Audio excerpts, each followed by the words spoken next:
So hello students, welcome to MS Vishwakarma YouTube channel. और आज class 10th mathematics में division algorithm for polynomial को जानेंगे, समझेंगे। तो क्या होता है डिवीजन एल्गोरिदम फॉर पॉलिनोमियल्स, उसका मतलब क्या होता है, उससे रिलेटेड हम क्वेश्चन करेंगे। तो आइए स्टार्ट करते हैं इस वीडियो को। सबसे पहला टॉपिक जो है हम लोग डिस्कस करने जा रहे हैं वो है डिवीजन एल्गोरिदम फॉर पॉलिनोमियल्स। इसके स्टेटमेंट से हम लोग सबसे पहले फेमिलियर होते हैं, परिचित होते हैं। इसका स्टेटमेंट ये है कि if P x and G x are any two polynomials with G x is not equal to 0 then there exist a unique polynomial Q x and R x. कुछ इसको आप ऐसे समझिए स्टूडेंट कि इस तरह से समझिए इसको कि एक px पॉलिनोमियल है, एक px पॉलिनोमियल है और इस px पॉलिनोमियल को क्या कर रहा है, दूसरा एक पॉलिनोमियल है gx, वो डिवाइड कर रहा है। तो px पॉलिनोमियल है, इस px पॉलिनोमियल को gx डिवाइड कर रहा है। और सपोज कीजिए कि जब ये डिवाइड कर रहा है तो रिमाइंडर कितना आ गया, rx आ गया, रिमाइंडर rx है। और यहाँ जो क्वेसेंट है वो हमारा qx है स्टूडेंट। तो ये सारी चीजें ये बस यही बता रही है कि px और gx दो पॉलिनोमियल है, px और gx दो पॉलिनोमियल है और ये 0 नहीं है। और जब इसको डिवाइड किया गया तो दो और पॉलिनोमियल एग्जिस्ट किया, qx और rx। ठीक है, तो हम इस स्टेटमेंट को कैसे लिख सकते हैं स्टूडेंट? इस स्टेटमेंट को लिख सकते हैं कि px equal to gx into Q x plus R x. ठीक है, तो वो यहाँ पे लिखा हुआ है कि px equal to gx into Q x plus R x. ठीक है, तो इसी फॉर्म को कहते हैं डिवीजन एल्गोरिदम फॉर पॉलिनोमियल्स। इसको हम ऐसे भी लिख सकते हैं स्टूडेंट कि डिविडेंट, ये हमारा डिविडेंट हुआ, ये डिविडेंट हुआ हमारा। तो dividend equal to divisor into coefficient plus reminder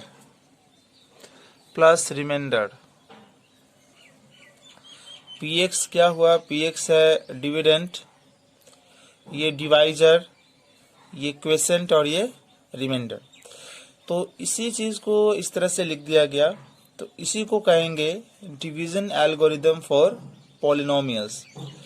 अब यहाँ एक चीज ध्यान देंगे कि जब ये डिवीजन, जब gx px को पूरी डिवाइड कर देगा तो हमारा रिमाइंडर क्या होगा, रिमाइंडर हमारा 0 होगा। जब gx px को पूरी डिवाइड करेगा तो रिमाइंडर 0 आएगा।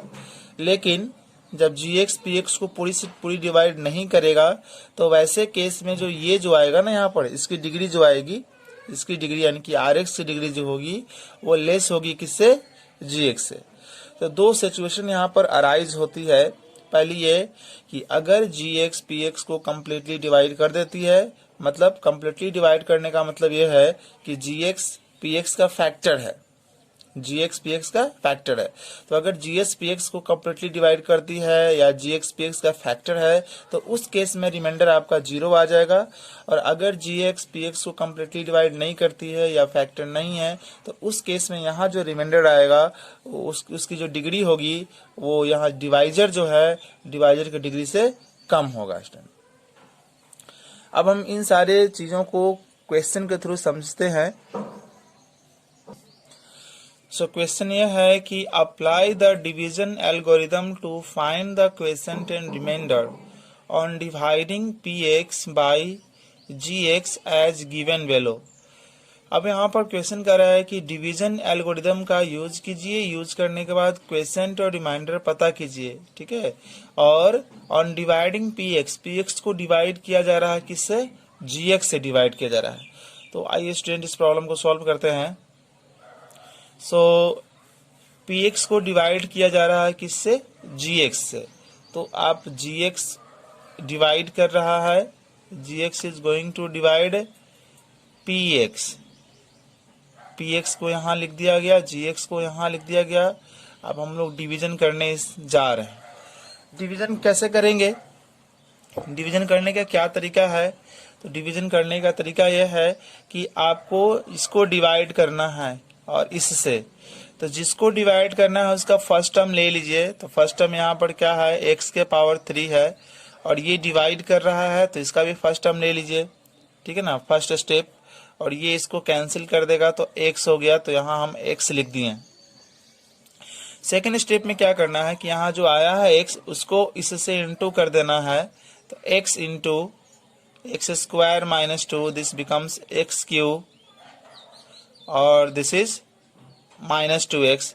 तो आप यहाँ लिखेंगे एक्स क्यू और माइनस 2x है, तो हम यहाँ लिखेंगे माइनस 2x, क्योंकि ये दोनों लाइक टर्म है। यहाँ आप माइनस 2 नहीं लिख सकते हैं क्योंकि यहाँ पावर 2 और यहाँ पावर 1 हो जाएगा, अनलाइक टर्म हो जाएगा। इसके बाद इसको माइनस करते हैं, तो माइनस करने के लिए साइन को बदलना पड़ेगा। जैसे ये प्लस है तो माइनस, ये माइनस है तो प्लस। अब आप देखिए कि ये और ये यहाँ पर कैंसिल हो गया, ठीक है। और यहाँ हमारे को मिला 3x स्क्वायर और 5 प्लस 5x और प्लस 2x, तो प्लस 7x माइनस 3।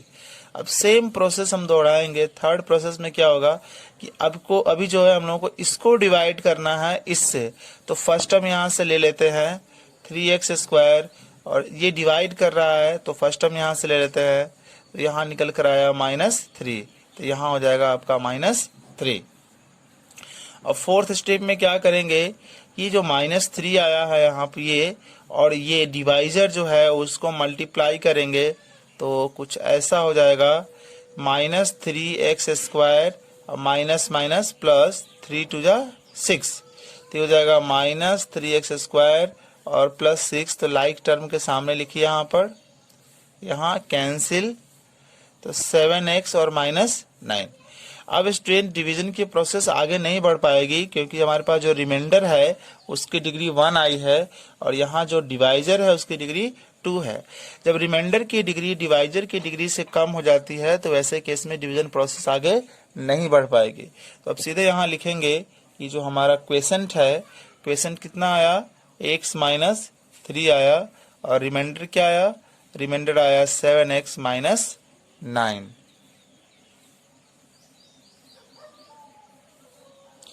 और यहाँ एक चीज और बोल रहा था कि apply the division algorithm, division algorithm को अप्लाई करिए। तो यहाँ ऐसे लिखेंगे अप्लाइंग डिवीजन एल्गोरिदम। अब डिवीजन एल्गोरिदम को अप्लाई करेंगे तो कैसे लिखेंगे, तो ये है आपका डिविडेंट, लिखाएगा dividend equal to divisor into quotient, divisor into quotient plus remainder. तो इस तरह से स्टूडेंट डिवीजन एल्गोरिदम यहाँ पर अप्लाई हुआ। अब इस स्टूडेंट को देखते हैं, इस क्वेश्चन को हम लोग देखते हैं स्टूडेंट की divide 2x square plus x minus 20 by x plus 3 and verify division algorithm. इसमें पहले डिवीजन करने के लिए कह रहा है, तो आइए हम लोग सबसे पहले डिवीजन करते हैं। x minus 3 will divide 2x square plus x minus 20। So division का प्रोसेस वही रहेगा स्टूडेंट। डिवीजन का जो तरीका था वो ये था कि इसको डिवाइड हमको करना है तो इसका फर्स्ट टर्म ले लेंगे और ये डिवाइड करेगा उसका फर्स्ट टर्म ले लेंगे और ये कैंसिल होगा, तो कुल मिलाकर हमारा 2x आएगा। तो यहाँ लिखा आएगा 2x स्टूडेंट, यहाँ 2x लिखाएगा। और दूसरा स्टेप में क्या करना था कि जो 2x आया है उसको ये जो डिवाइजर है उससे इंटू करते हैं, तो इंटू करेंगे तो हो जाएगा 2x के स्क्वायर प्लस यहाँ पर हो जाएगा 6x, फिर इसको माइनस करना है, कैंसिल, तो -5x माइनस यहाँ पर 20 आ जाएगा स्टूडेंट, -5x और माइनस यहाँ पर 20 आ जाएगा स्टूडेंट। फिर थर्ड स्टेप में वही काम करना है। अभी देखिए इसकी डिग्री 1 इसकी डिग्री 1 अभी बराबर है, कम नहीं है। अगर कम हो जाता तो यहीं पर डिवीजन प्रोसेस खत्म हो जाती। तो ये फर्स्ट टर्म ले लेंगे -5x, और ये जिससे डिवाइड करे उसका फर्स्ट टर्म कैंसिल हो गया, -5 आया, तो यहाँ आएगा -5 स्टूडेंट। अब ये फोर्थ स्टेप में क्या करते हैं कि -5 को फिर से डिवाइजर के साथ मल्टीप्लाई करते हैं, तो ये ये हो जाएगा -5x, और ये -5 इंटू +3 -15, और ये प्लस, इसका साइन बदलेगा तो प्लस, ये आ जाएगा -5। अब इसकी डिग्री 1 और यहाँ डिग्री x 0 हो गई, क्योंकि ये कांस्टेंट पॉलिनोमियल है, तो अब ये डिवीजन प्रोसेस आगे नहीं बढ़ पाएगी। तो अब आपको क्या करना है कि वेरीफाई करना है, डिवीजन एल्गोरिथम को वेरीफाई करना है। तो वेरिफिकेशन की तरफ हम लोग बढ़ते हैं। हम लोग लिखेंगे वेरिफिकेशन इक्वल टू क्या करेंगे, डिवाइजर इंटू क्वेशंट प्लस रिमाइंडर, ऐसे लिख देंगे। अब यहाँ पर डिवाइजर हमारा कौन है, डिवाइजर जो डिवाइड कर रहा है, तो ये डिवाइजर है, तो x + 3 डिवाइजर है।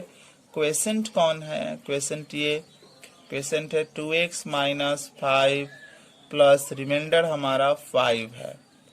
तो इसको इंटू कर लेते हैं, इंटू करेंगे तो कितना आएगा, पहले इससे कर लेते हैं, तो 2x का स्क्वायर यहाँ आ जाएगा -5x, फिर इस तरफ से, फिर यहाँ हो जाएगा +6x और 15, यहाँ प्लस इंटू माइनस -5, तो ये 2x स्क्वायर, इसको सिंप्लीफाई करेंगे तो x, और इसको सिंप्लीफाई करेंगे तो 20 आ गया स्टूडेंट।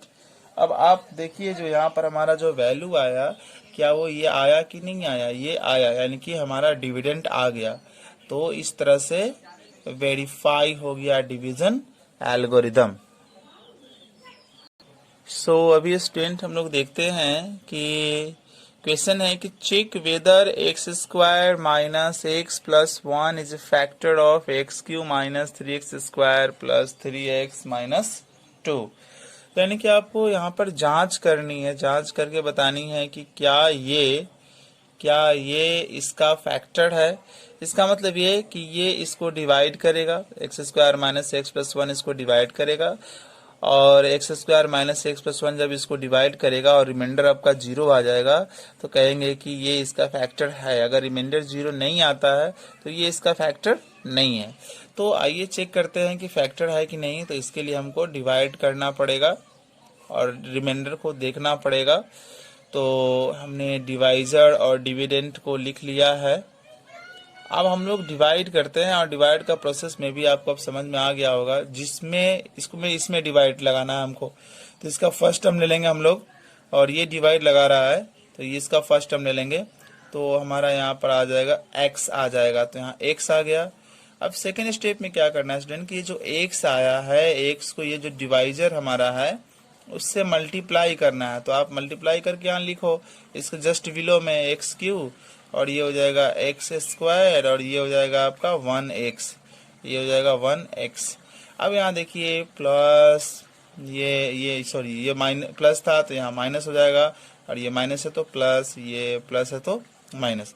अब यहाँ स्टूडेंट आप देख सकते हैं कि कुछ कैंसिल, ये एक टर्म कैंसिल हो गया, ये टर्म कैंसिल हो गया, तो यहाँ हमारा हो गया -3x² प्लस 1x², तो यहाँ आ जाएगा -2x², ये निकल कर आ गया, प्लस यहाँ 3x - 1x, तो यहाँ हो जाएगा 2x + 2।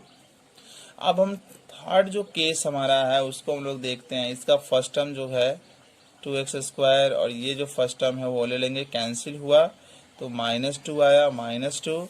और फोर्थ स्टेप में क्या करना है कि -2 को, यानी कि यहाँ जो -2 आया है उसको डिवाइजर के साथ मल्टीप्लाई करना है। तो डिवाइजर के साथ मल्टीप्लाई करेंगे तो हमारा आ जाएगा -2x²। अब ये माइनस माइनस बन जाएगा हमारा 2x, और ये -2। तो इसको हम लोग सॉल्व करते हैं स्टूडेंट, और देखते हैं कि क्या आंसर आया कि नहीं आया। तो एक चीज़ यहाँ ध्यान दीजिएगा कि यहाँ क्वेश्चन में जो है क्या है वो -2 है, और हमने यहाँ पर +2 लिखा है। चलिए इसको सुधार दिया गया, यहाँ भी कर दीजिए। तो चलिए इंटू करने पे हमारे पास क्या आया, -2x² आया, 2x आया और -2 आया स्टूडेंट। तो ये प्लस, क्योंकि माइनस था तो प्लस, ये प्लस है तो माइनस, और ये माइनस है तो प्लस, और सारा टर्म जो है इक्वल अपोजिट है, -2x और +2x इक्वल अपोजिट कैंसिल हो जाएगा और रिमाइंडर हमारा क्या आएगा। तो सिंस रिमाइंडर इज